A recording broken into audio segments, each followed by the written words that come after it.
IPL খেলাকে ঘিরে এবার আইনি লড়াইয়ে জড়িয়ে পড়লেন শ্রীলঙ্কার উঠতি পেসার নুয়ান তুষারা। ফিটনেস বিতর্ককে কেন্দ্র করে শ্রীলঙ্কা ক্রিকেট বোর্ডের সঙ্গে দ্বন্দ্ব চরমে পৌঁছালে শেষ পর্যন্ত আদালতের শরণাপন্ন হয়েছেন এই ডানহাতি বোলার। চলতি মৌসুমের ইন্ডিয়ান প্রিমিয়ার লিগে রয়্যাল চ্যালেঞ্জার্স বেঙ্গালুরু দলে জায়গা পেয়েছিলেন তুষারা। নিলামে তাকে দলে নিতে প্রায় 1,60,00,000 রুপি খরচ করে বেঙ্গালুরু। আন্তর্জাতিক ক্রিকেটে নিজেকে প্রতিষ্ঠিত করার পথে আইপিএলের মতো বড় মঞ্চে খেলার সুযোগ যে কোনো ক্রিকেটারের জন্যই গুরুত্বপূর্ণ, তুষারার ক্ষেত্রেও এর ব্যতিক্রম নয়। কিন্তু সমস্যার শুরু হয় যখন শ্রীলঙ্কা ক্রিকেট বোর্ড তাকে অনাপত্তিপত্র বা এনওসি দিতে অস্বীকৃতি জানায়।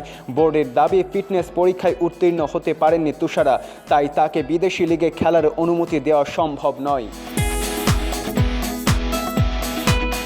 তবে এই অভিযোগ সরাসরি প্রত্যাখ্যান করেছেন তুষারা। তার বক্তব্য, তিনি সম্পূর্ণ ফিট এবং নিজের শারীরিক সক্ষমতা নিয়ে কোনো ধরনের সন্দেহ নেই।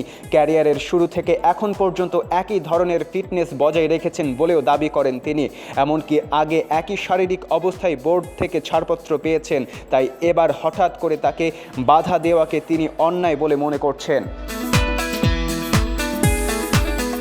এই পরিস্থিতিতে ক্ষোভ প্রকাশ করে আদালতে মামলা দায়ের করেন তুষারা। মামলায় তিনি বোর্ডের সভাপতি শাম্মী সিলভা এবং সচিব বান্দুলা দিসানায়েকে সহ সংশ্লিষ্ট কয়েকজন কর্মকর্তাকে বিবাদী করেছেন।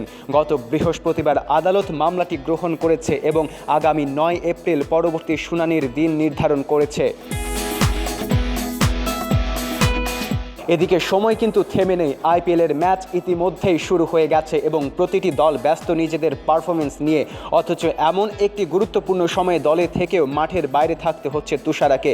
ফিটনেস জটিলতা এবং বোর্ডের অনুমতি না পাওয়ার কারণে তিনি এখনও শ্রীলঙ্কাতেই অবস্থান করছেন। আর্থিক দিক থেকেও বিষয়টি তার জন্য বড় ধাক্কা হতে পারে। 1,60,00,000 রুপির চুক্তি হাতছাড়া হওয়ার ঝুঁকি তো আছেই। এর পাশাপাশি ক্যারিয়ারের একটি গুরুত্বপূর্ণ সুযোগ হারানোর আশঙ্কাও রয়েছে। আইপিএলের মতো প্রতিযোগিতামূলক টুর্নামেন্টে ভালো পারফরমেন্স একজন ক্রিকেটারের ভবিষ্যৎ অনেকটাই বদলে দিতে পারে, যা তুষারাও ভালোভাবেই জানেন। উল্লেখ্য, গত মৌসুমে রয়্যাল চ্যালেঞ্জার্স বেঙ্গালুরু দলে ছিলেন তুষারা, তবে সে সময় খুব বেশি ম্যাচ খেলার সুযোগ পাননি। মাত্র একটি ম্যাচেই মাঠে নামতে পেরেছিলেন। ফলে এবারের আসরটি তার জন্য ছিল নিজেকে প্রমাণ করার বড় সুযোগ।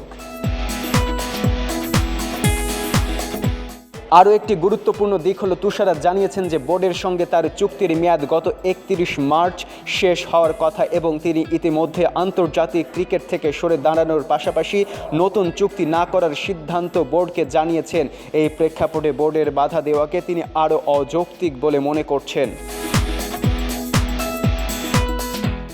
সব মিলিয়ে বিষয়টি এখন কেবল একজন খেলোয়াড়ের আইপিএল খেলা না খেলার প্রশ্নে সীমাবদ্ধ নেই, বরং এটি হয়ে উঠেছে খেলোয়াড়ের অধিকার বনাম বোর্ডের সিদ্ধান্তের একটি বড় ইস্যু। এখন সবার নজর আদালতের দিকে। 9 এপ্রিলের শুনানিতে কি সিদ্ধান্ত আসে সেটি ঠিক করে দেবে চলতি আইপিএলে আদৌ মাঠে নামতে পারবে কি না নুয়ারা। Saeed Ansari, the Daily field.